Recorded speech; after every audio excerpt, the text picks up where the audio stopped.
Hey, welcome back to Pop Culture Graveyard. I am Hollis. I'm going to be bringing you my top 10 favorite Frank Zappa albums, which is a daunting task because including posthumous albums released by his family trust, Frank Zappa has over 100 albums in his discography. And my number one favorite Zappa album changes week to week, so narrowing it down to 10 was tough. A quick disclaimer, before any old men are tempted to yell at me to get off their lawn with cries of, "Hey, you forgot this album," I didn't forget shit. These are my favorites. Go make your own video about your favorites. Now, without further eloquence, I give you my 10 favorite Frank Zappa albums.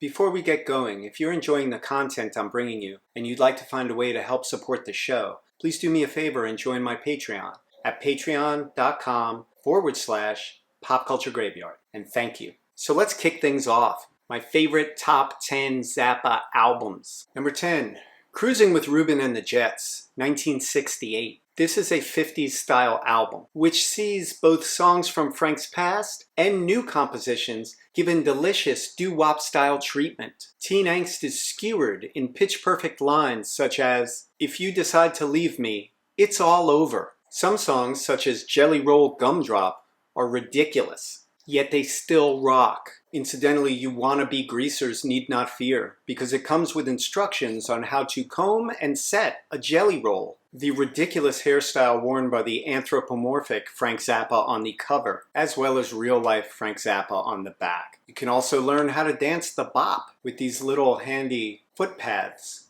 It's a charming little album. The true star of this LP is really Ray Collins, whose lead vocals are gorgeous and soulful, smacking of an authenticity that somehow legitimizes this whole endeavor. My favorite tracks on this album are Cheap Thrills, No No No, Deseri, and of course, You Didn't Try to Call Me, which was on the Mother's debut album in its original non-doo-wop spoof version. Although this is a 50s themed album, you never forget for 1 second that it's done by Frank and the Mothers, especially during the jam that closes this album, Stuff Up the Cracks, which ends with some face-melting guitar. And this 2016 pressing, put out by the Zappa Family Trust, taken from the original 1968 analog masters, is the version to get, because it has the original drums restored before Frank tinkered with them in the 80s, and it sounds fabulous. A really enjoyable album, even for the most casual of Zappa listeners. Number 9,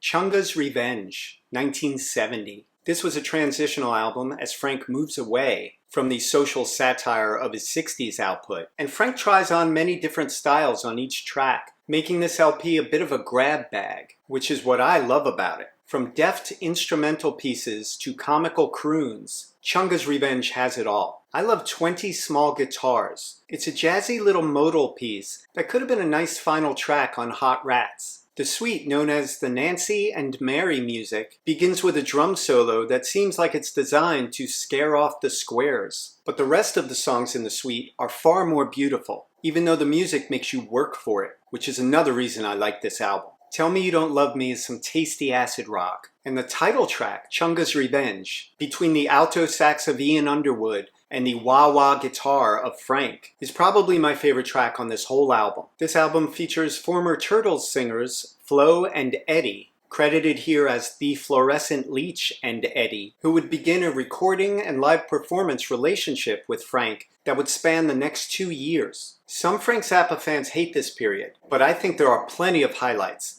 beginning with this LP, especially the song Charlena, which ends this album. This is another Zappa Records pressing that was pressed in Germany at Palace, and the album, which used to be notorious for its bad sound, has never sounded better. At number 8, Joe's Garage, 1979. This comprises acts 1, 2, and 3. You don't have to have them all, but I recommend it. This is a very rewarding rock opera, for lack of a better term. The lead vocals of Ike Willis steal the show, bringing a lovely and smooth, personality-filled voice to these otherwise cynical proceedings in songs such as A Token of My Extreme, Stick It Out, and Keep It Greasy. Keep It Greasy, by the way, features some of the funkiest bass playing on any Frank Zappa album. And Zappa's guitar solo on that song is incendiary. Incendiary. Catholic Girls, is not only one of the most humorous tracks here, but also one of the catchiest, and will be stuck in your head for days afterward. Saying about 3 Hail Marys should get that out. Lucille Has Messed My Mind Up features more gorgeous Ike vocals, and is a laid-back number with a nice reggae feel. And the song Cyborg finds Ike singing lyrics like gimme dat blow-wo job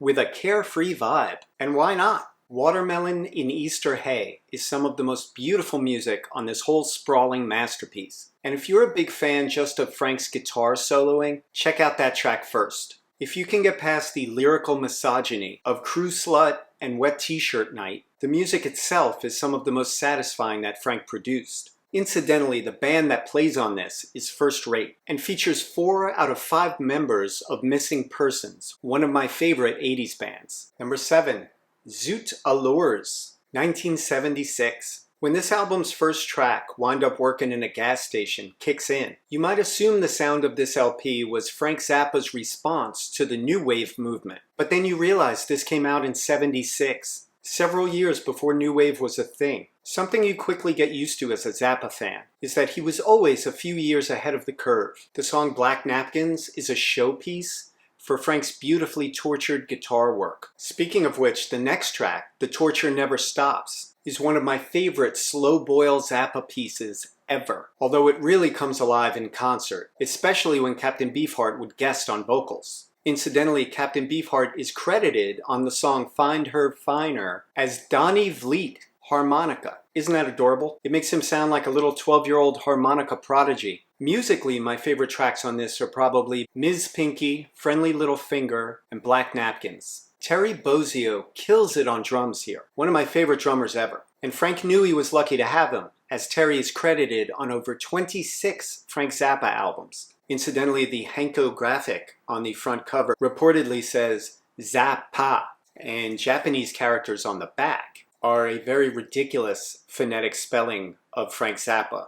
Furanku Zappa, even though that's far from the way Japanese people would pronounce his name. This is a super tight album and well worth your time. Number 6, Apostrophe, 1974. Speaking of popular albums, this is Frank's most popular album ever. First of all, you've got to be a monster if you don't find the song Don't Eat the Yellow Snow irresistible. Yellow Snow blends effortlessly into Nanook Rubs It, a highlight on the album, where lyrics are packed with phrases such as unmitigated audacity and strictly commercial, which are inside references that Zappa fans will recognize. In fact, this whole album almost reads like an inside joke from Frank to his fans. Frank is the only lead vocalist credited, and if I may say so, him being pushed from the stage in 1971 and crushing his larynx wasn't the complete disaster that it seemed at the time, because it left him with a far more soulful and distinctive voice. And I believe this LP has Frank's best lead vocals on any album. Apostrophe feels a little bit like a live album, with loose arrangements, fiery performances, and long-form storytelling that borders on spoken word. Ruth Underwood's wonderful vibe playing brightens this entire album, as does George Duke's funky keyboard playing. Zappa guitar fans will be thrilled with his stellar shredding on Cosmic Debris and Stinkfoot. That's right, I said Stinkfoot. By the way, the title track, Apostrophe, was co-written with Jack Bruce from Cream and drummer Jim Gordon, and it comes across as the jam it probably started as. The drumming on that song, and on this whole album for that matter, is stellar. By the way, this album is really sweetened by some outrageously great violin playing by Jean-Luc Ponty and Sugarcane Harris. Wouldn't they both make great names for pimps? Anyone Frank curious would not be crazy to start here. Number 5, Over-Nite Sensation, 1973. This wonderful album was recorded during the same sessions as the more popular Apostrophe, which followed a year afterward. But I feel this album was every bit its equal. It kicks off with one of my favorite Zappa songs, Camarillo Brillo, which balances humor, musicianship, and hooks better than most. The song I'm the Slime grooves harder than anything not dropped by George Clinton in 1973. And it even sees Frank take his vocals into more sensuous territory, stopping just short of the voice Leonard Cohen would use in the 2000s. The track Dirty Love is a badass funk throwdown with a fiery guitar solo. But my real jam on side 1 is 50-50. It's got rhythmic flair, punchy performances, and it kicks like a jackhammer. containing Zombie Wolf, Dynamo Hum, and Montana, I'm ready to call side 2 a perfect side of music. Frank could do no wrong in the mid-70s, churning out high-quality work. And I feel that people who don't list this album among their favorite Zappa albums probably just haven't heard it yet. By the way, this album features Tina Turner and the Ikettes on kick-ass backup vocals, most effectively on Dynamo Hum. But apparently Ike Turner was not a fan of Frank's music. What a shocker. I bet you Ike would have loved this Frank though. Everybody likes my Rocket 88. Number 4, We're Only In It For The Money, 1968. And this is still my number 1 feel-good album out of the Zappa canon. Always brightens my day. This LP creates a sense of time and place better than most. A brilliant skewering of the hippie freak movement by a band within that movement. We're Only In It For The Money proves that Frank was an equal opportunity satirist, throwing shade on everything from San Francisco's status as a counterculture mecca, to the Peace Corps, to long hair, to drugs, and that's just in one song. Along with Who Needs the Peace Corps, Mom and Dad may be my favorite song on the album. It's one of the most bittersweet songs in Frank's entire canon. A mother is taken to task for her apathy at the killing of weird-looking freaks by the police, unaware that her own daughter is one of the dead. Whew, goosebump territory. Songs like Concentration Moon and Harry You're a Beast simply are not like songs by any other artist, and need to be heard to be believed. Absolutely Free is a song I love, and points to a style Frank would explore further on future albums. Let's Make the Water Turn Black is a song that is as easy on the ears as it is gross, and The Idiot Bastard Son is a brilliant bit of songcraft, and I'm still not sure how I feel about it. The track Mother People is so futuristic that it still sounds a tad ahead of its time. Taken as a whole, this LP really makes you feel like an insider to a musical microcosm of a long-gone world. Incidentally, this is the first pressing stereo edition, which you may be able to notice is not banded, which means there's no gaps between the songs. I seeked out this pressing especially for its sound, and it did not disappoint. So if you're on the hunt, this just sounds fantastic. Number 3, Hot Rats, 1969. Frank's first official solo album, Hot Rats was a bit of a revelation upon its release, and the intervening years have done nothing to dull its impact. Incidentally, the lady crawling out of the crypt on the cover is Christine Furka, who is a member of the all-female group the GTOs. She was also Frank's babysitter, and the one who convinced Frank to let the Alice Cooper Band audition for him. Miss Christine died of an overdose at just 22 years old, in the house that was shared by the Modern Lovers, where she was visiting her boyfriend, drummer David Robinson, who would later join the Cars. Why do I go on these tangents? It's like I can't stop myself. Anyway, this album has 2 of my all-time favorite Frank tracks, Peaches and Regalia, and Willie the Pimp.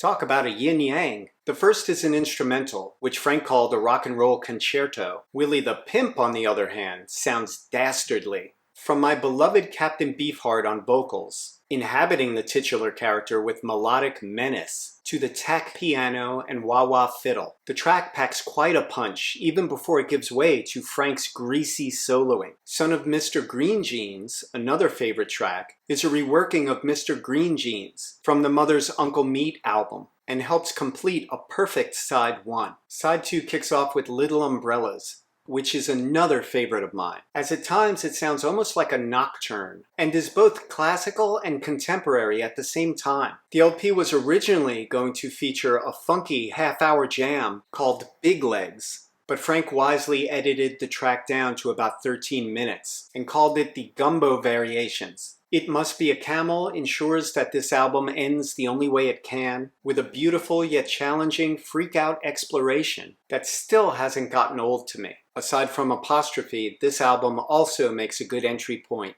to Frank's work. Number 2, Freak Out, 1966. Dropping a 2-disc debut album is as audacious as it is ambitious, yet somehow Frank delivers. From the first notes of Hungry Freaks Daddy, I knew I would love this album. Who Are the Brain Police is the kind of song that highlights Frank's genius. If the overall weirdness of the vocals and music don't scare you off, you'll find a brilliant plea for people to stop editing themselves. Go cry on somebody else's shoulder on the page, is a textbook doo-wop song, but it has a delicious dollop of humor in its bizarre and earnest execution. The song Motherly Love sounds like it's being sung by a horny Greek chorus, whereas Wowie Zowie has such a goofy, lighthearted sound it would appeal even to children. This original version of You Didn't Try to Call Me is a top 5 Zappa song for me. It's so charming in its accurate depiction of waiting by the phone when you're young for that special someone to call. And the lyrics, I stayed home on Friday just to wait for your call, and you didn't try. You didn't try, you didn't try, you didn't try. You didn't try to call me. Why didn't you try? I'm so lonely.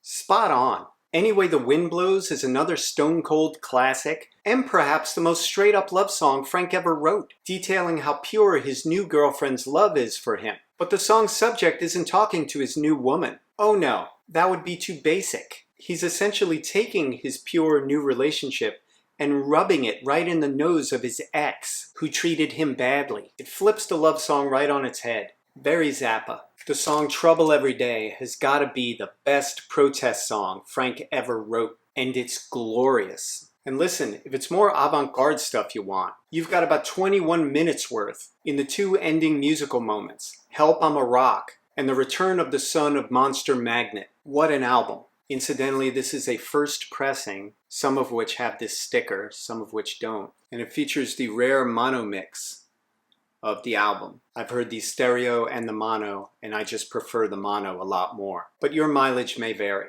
Drum roll, please. Number 1, Roxy and Elsewhere, 1974. It may surprise you that my favorite Zappa album is a live one. Hell, it surprised me. But I feel Frank's songs come alive in concert in a way the album versions only hint at. And this particular band, boasting Napoleon Murphy Brock, Ruth Underwood, George Duke, the Fowler Brothers, and Chester Thompson, among others, is one of Zappa's tightest units ever. Now, when I first heard this album, I was not familiar with a lot of the songs, such as Penguin in Bondage and Pygmy Twilight. But in retrospect, I think that was the perfect way to come to this album, and to appreciate it for exactly what it is, rather than how most of us judge a live album, based on how many of our favorite songs it contains. Village of the Sun may be my favorite song on this whole sprawling affair. Strike that. I love that song, but it just occurred to me Son of Orange County may be my favorite song here. The sing-songy intro, Frank's languid guitar tone, the rhythm section's unerring accompaniment, and the whole damn thing segues into a transcendent version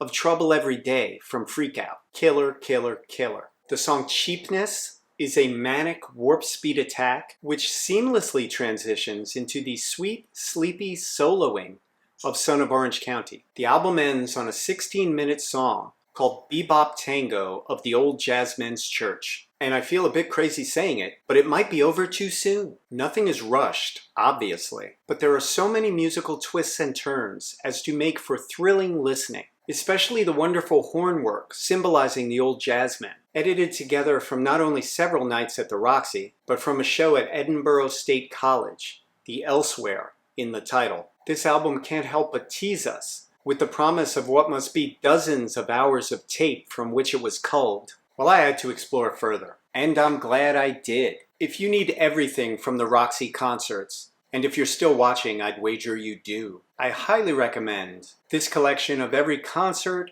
rehearsal, sound check, and film shoot Frank did over the course of his Roxy residency. Roxy and Elsewhere is the gift that keeps giving. Incidentally, if this album whets your appetite for live Frank, I highly recommend the Zappa in New York 40th Anniversary Edition, a triple album set of music taped between Christmas and New Year's in 1976. The performances in these recordings are nothing less than stunning, and this album was one that was on the bubble in my top 10. That is it. I hope you enjoyed my top 10 favorite Zappa albums. Let me know in the comments what your favorites are. Don't forget to subscribe to the channel, and I will see you next week with a lot more cool stuff.